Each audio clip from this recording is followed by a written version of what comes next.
Hi, Tracy. So good to see you. Hello, Tatiana. It's so lovely to be here with you. And I'm so excited to have Tracy Russell today, and especially even more excited that it's working because talking about intensity, the toxic intensity sometimes shows up when life and circumstances don't and events don't go our way. And that's what we almost had right now, right? So because Tracy's computer just wouldn't play ball. So, and it was interesting to observe both our energy and action. Yeah, it is. The irony of feeling time pressure, realizing we were going to be live in a few minutes, and my computer's having a bad Monday. And so thankfully, here we are. And I realized, wow, we're getting an experience right now around how to manage through little curveballs that life and technology sometimes throw us. Exactly. And we cannot make it up, right? And that's for me, that is about this awareness of ourselves, awareness of energy. So it's like kind of three components: awareness of purpose, like, whatever we do in life, what is our purpose? What is our why behind it? And how aware we are of that. Number two, it's awareness of our energy. What happens to our energy when those moments of pressure arise? When somebody in a team says something that we don't want to hear, when somebody does something that we don't want to happen, or when life just goes that way, are we able to be aware of our energy and of its impact on ourselves and on others? And the third one, can we stay in those moments in self trust and self belief? So I'm curious what it is for you. What was happening in your body? What was happening with your intensity when things were not going the way, or when things are not going the way how you'd like them to? Well, it's interesting, Tatiana, because just now I thought, I'm going to hold a space of peace, knowing that if it doesn't work, it doesn't work. You and I will schedule another time. Like, this isn't a life or death situation. So it's perspective, right? When Mm-hmm. something and when I start to feel the intensity, which I did, but it started, I felt very calm in the beginning. And then I got frustrated more with myself. It's like, Mm-hmm. oh, if only I could, I should have tested this yesterday, this particular platform that you use for a live stream. And then it was interesting because I felt like I didn't want to let you down. So again, it was like taking it off of me and then focusing on you. And I felt your desire to make sure, to want to do this. And so it's recognizing my own limitations, and also what does that mean as I'm thinking about the other people who are being impacted by a technology glitch on my end. And so what I've been doing over the last few years as I see myself in situations, today was small. It's not a big deal, I mean, it is, and it's in the big scheme of things, rescheduling happens. But it's, under other situations when I'm working with a client or I'm working with a leadership team and, I'm feeling the discourse within, what's happening or the conversation. It's really like, where am I, as you asked? Where am I going into my body? Where am I really navigating the pressure or the intensity that's coming up in a conversation, whether it's with one person or with a team? It really is like, where do I go to anchor and be able to use those intense feelings in a way that becomes a catalyst for a desired outcome? Mm-hmm. And so, today it was like, okay, how can I use this in a way that brings me fully present in this moment with you? Because we didn't have much time to chat before our conversation. And I find that I had this thought of, that's even better. Sometimes no preparation is going to be where the real magic happens. So true, Tracy, so true. And I love what you highlighted. It's like, where does it show up in my body, and where is this anchor that becomes the catalyst for the desired outcome? And you correctly say it was a small thing, but it's actually on those small things. Right. That's how, when we learn about ourselves, and that's how it supports us with the bigger things, right? And I Yeah. know you had a very extensive leadership journey, and you have been in many challenging, intense situations through your leadership career. And I wonder, how did it show up for you in your leadership journey when you were supporting multi-billion businesses, when you were running a huge marathons, big events, when things don't go how you were planning? How were you managing to anchor to something in your body and make it into the catalyst for desired outcome?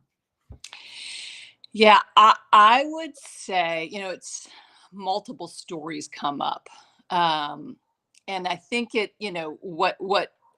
what's the theme or the thread through my different stories, and I'll share one or two of them, is who I've surrounded myself with. Who are the people on the team that help? Because success with a business is not about one person, it's about a team. And so, as I think about your question, like, where did the intensity come up? I think of, just in general, I used to be in charge of a couple different organizations that put on running events in Atlanta and Los Angeles. And I think about just the intensity of hosting a live sporting event, as we're watching right now with the Olympics. There's a lot that can happen, especially in today's day and age around live events. And it really is this, I have choices, making multiple decisions within that time span of a weekend, of where am I going to allow the intensity to drive me to those desired outcomes, sort of fuel me, because I love to work and have worked successfully in intense moments. And as you think about, as I was saying, when you're putting on a major running event, you have to think about everything. And things happen in live events. And, I'll never forget. I'll give an example of just the things that you deal with when you put on running events. Is, we had a guy when I was in Atlanta with the Peachtree Road Race, 60,000 runners. One year we had 60,000. And we had a gentleman who collapsed half a mile before the finish line. And thankfully, because we had a great team and great resources in place, we had emergency services on bike. There were bike medics right there, ready to bring him back. He came to us a couple of weeks later and said, running the Peachtree Road Race saved my life. Because if my doctor said, if I were out training on my own in a neighborhood and collapsed, because I have that kind of a heart, a widowmaker, where it could have happened anywhere. But thankfully, this happened where the race, had the resources in place to bring him to life and let him know that he had this heart condition. And so, like, that level of intensity, every time I put on a running event, I would pray for the runners and the volunteers and the spectators to be able to go home that night and spend the night in their bed, not in a hospital. So that's the level of what we would, we in my form, I'm not a race director anymore, but when I was, like, that's the level of intensity. Every time you put on an event, something could happen. We've unfortunately seen things like what happened in Boston with the Boston Marathon. So while it may be, and it is, a very joyful, exciting day for so many people, those that are behind the scenes feel a level of intensity that's different than the runner who's running their first marathon. And so it's, how do you take what is a celebration of life and accomplishment and achievement and be able to put forward the best, most joyful, safest experience for everybody who's there, runners, volunteers, spectators. And so when I was in those situations, and I was in a few, I go back, gosh, in my early days when I was in Richmond, Virginia, we had a situation that you couldn't plan for. There was a fire near the start of the race the night before, and the fire spread because it was windy. We had to overnight find a new start line for a race with 30,000 runners. So I learned early on through the event work of how to show up and be as present as you can, ready for anything that could happen. And thankfully, Tatiana, in that particular industry and environment, as I went to the different cities in Atlanta and LA, we got really smart and did what we would call tabletop exercises to be able to prepare with all the people, all the resources from police, fire, Homeland Security, FBI. We would run exercises a few weeks in advance and go through scenarios. We did it here in LA. And we would run scenarios of, if this happened, let's act as if it's real time. So being able to create environments that allow you to say, how would we work through these intense experiences at what you would hope would be otherwise a really joyful, exciting, accomplish-filled day that brings the city together and people from all around the world to celebrate accomplishment and achievement and the love of running and activity, health and fitness. There's a lot that happens behind the scenes that can feel like it's elevating the levels of intensity for those that are, putting on the event. So I go back to who you're surrounded with also is critical, because a team of people can help you navigate those intense experiences. I love what you're sharing, and what stands out for me is this ability to also be prepared and to look at downside scenario, because it's exactly what any banker would do, right? With the financing case, it's like being able to face the downside scenario. And sometimes, I know with my work with clients that sometimes people like to run away from it. Oh, I don't want to look at that. Or looking at some downside case scenario might lead to some sensations of shame in some people, like, oh, what happens if you don't provide that amount of money for your family, so, and that could resonate with the shame coming from the childhood. So, and actually going through that and facing what is my downside scenario, then nothing appears anymore so scary or so bad, right? So because if we can deal with that, and that's what you're sharing with us. And of course, also initially when you started the conversation, you said, like, first, even in our situation today, you remembered you stayed aware of perspective, and then still this words, oh my gosh, the natural blame, self-blame sometimes can come up. And it's like, how aware are we of that and where we're putting our energy, right? And it's like accepting the reality of when things don't go our way. And the third point that really landed with me, that guy who collapsed in an intense situation, right? It was actually the biggest gift for him. Yeah. That to me is what often, and you talked about it when, we sort of really question and challenge our fears.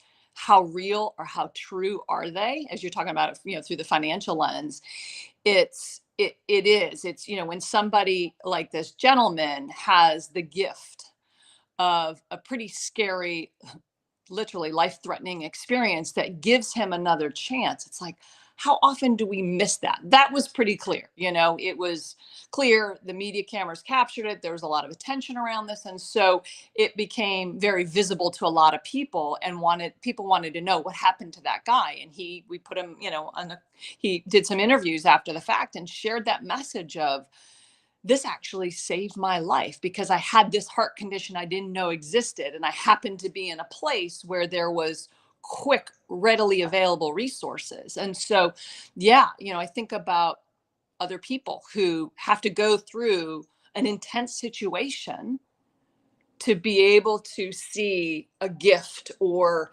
something that they didn't know was could have caused greater harm or challenges in their life. I keep thinking about medical stuff, but it's also financial.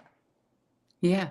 And it's also getting to know self, right? And as you said, one of the most important things in those intense situations is to know who is on your team. So it's to know oneself and to know the team. And this is exactly what intensity often gifts us with, right? Because it pushes people to the edge.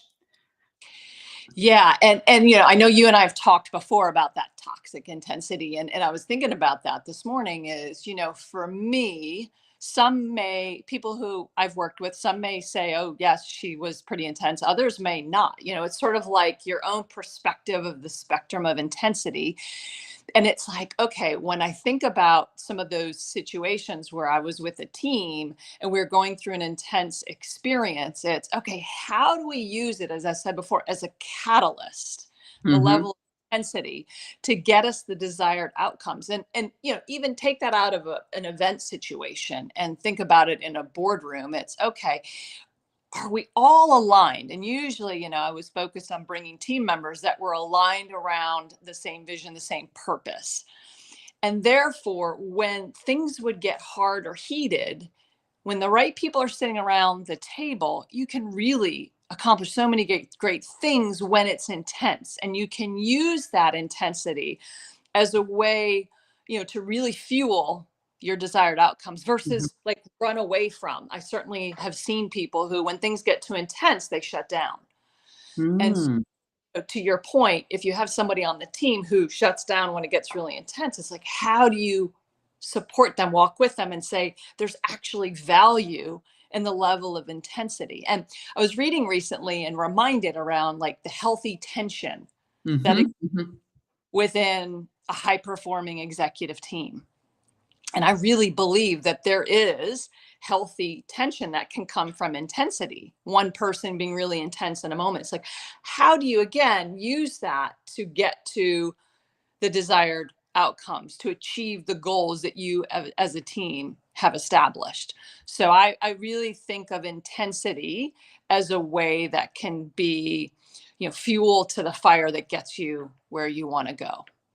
And also, I say that, and there is the overside, where it does get to be toxic. And so it's really having that presence and that awareness of when is it fueling us and Mm-hmm. when is it creating more fear or negativity, or one person who just, is really kind of using that intensity in a way that is hurtful, toxic, demeaning, that isn't really lifting people up. Because I think intensity can lift people up as long as it's not being directly, personal Mm-hmm. or personalized at people on the team. I think there is, as we've talked about previously, there is that beautiful balance of how you use it within a leadership team to Mm-hmm. fuel to your goals and, your purpose and your vision. I love it. It's like using intensity as a catalyst for creation. Because actually, if you think of it, high tension is important for highly performing teams, and it's actually important for life, because even babies are created in intensity, right? So life is intense, and it is about this awareness. And you gave an example that sometimes uh, in teams it really fuels very important conversation, and for someone it might be too much. And then it's a question about awareness of the energy, and as a leader who is bringing, for example, this intensity, how to stay so present to oneself and to others that you are aware how it's impacting the team, or being able to ask the question. Yeah. Yeah. And I think, the work you and I do every day with great leaders is okay, with one individual who may shut down around an intense conversation or an intense personality, is there's likely a reason for that. And so it's, how do you bring the awareness of a parent or a sibling or somebody where the intensity was toxic and hurtful and had really bad consequences? It's like, okay, it's natural that you're going to react that way and want to shut down because you have a history where that was hurtful and had perhaps really, really awful consequences.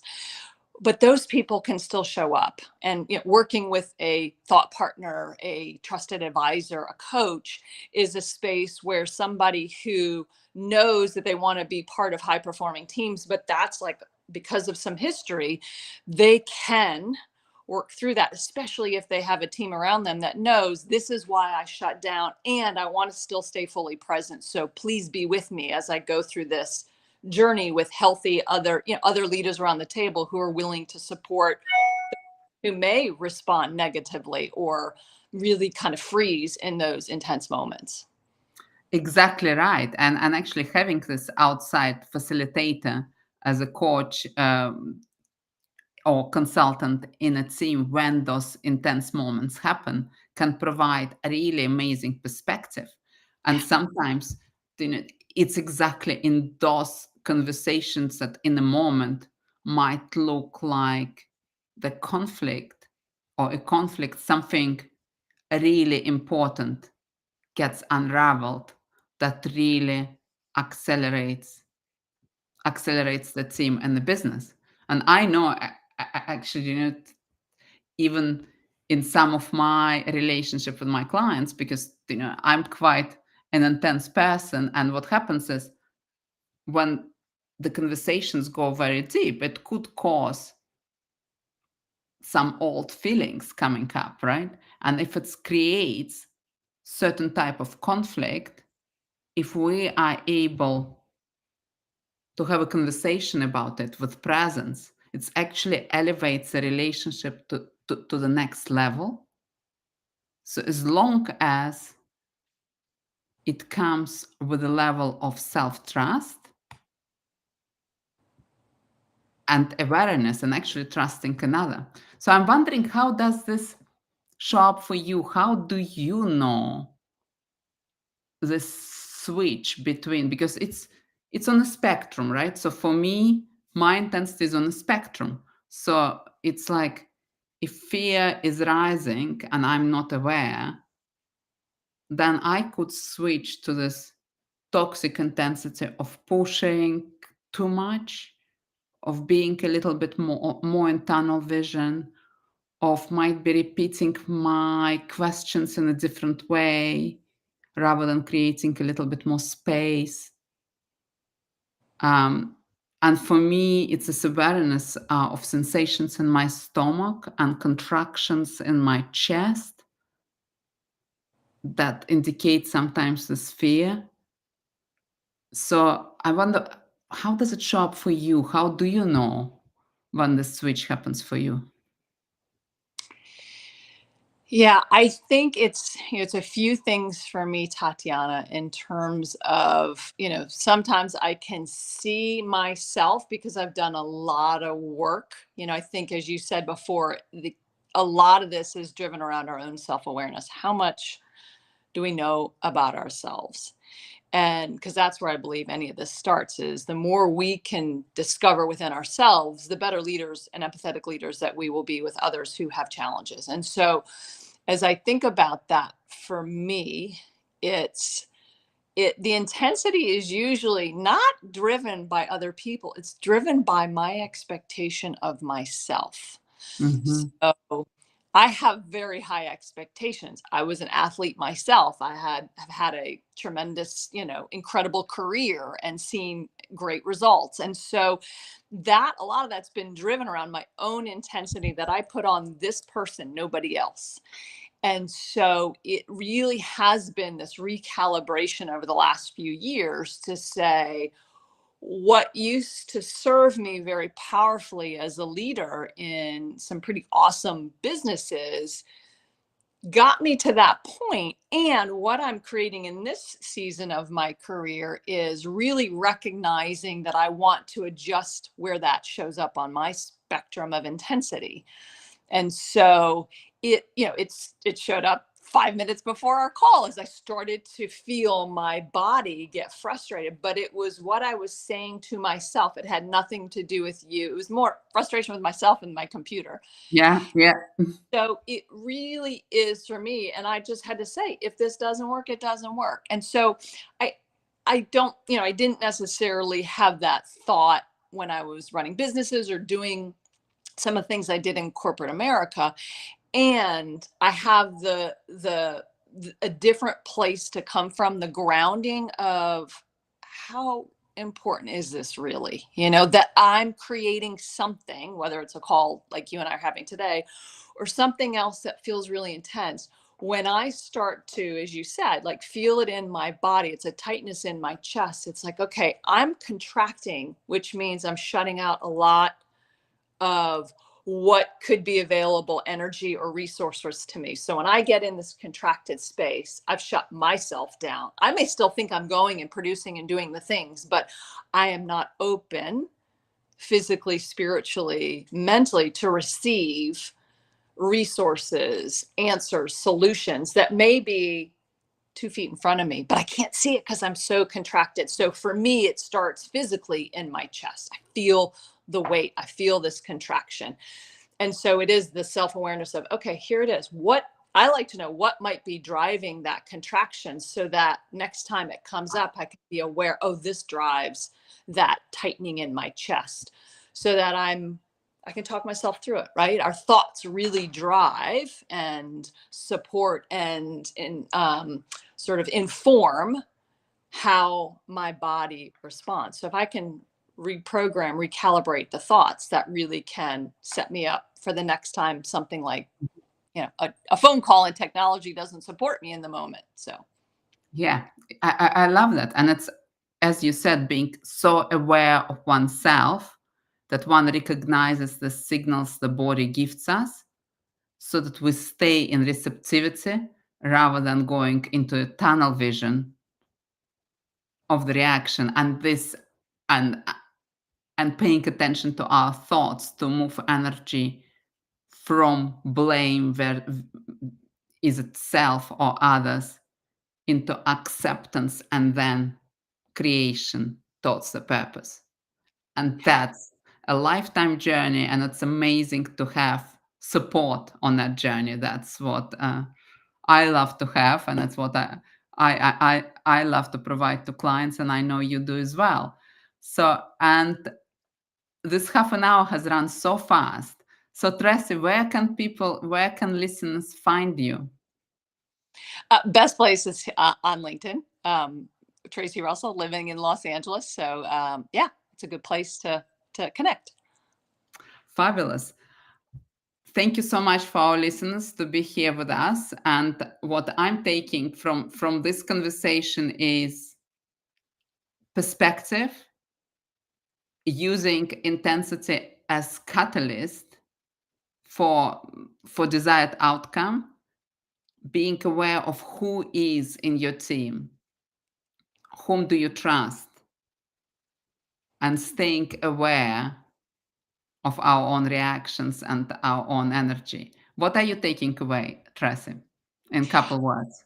Yeah, I thank you. It's just been an honor to be with you, Tatiana. I know this is a really important space within the leadership development world, and just within high performing teams is where we can fuel, use intensity as a fuel, and just how life throws us opportunities like we had leading into this call to really get present in how we leverage intensity to support us in, the journeys that each of us are on.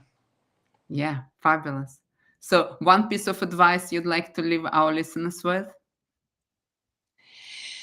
One piece of advice. I would say start with yourself. If you have somebody on your team who's really intense, think about what that does for you. And whether you're intense or somebody else is intense, the self-awareness is the best place to start. Mm-hmm.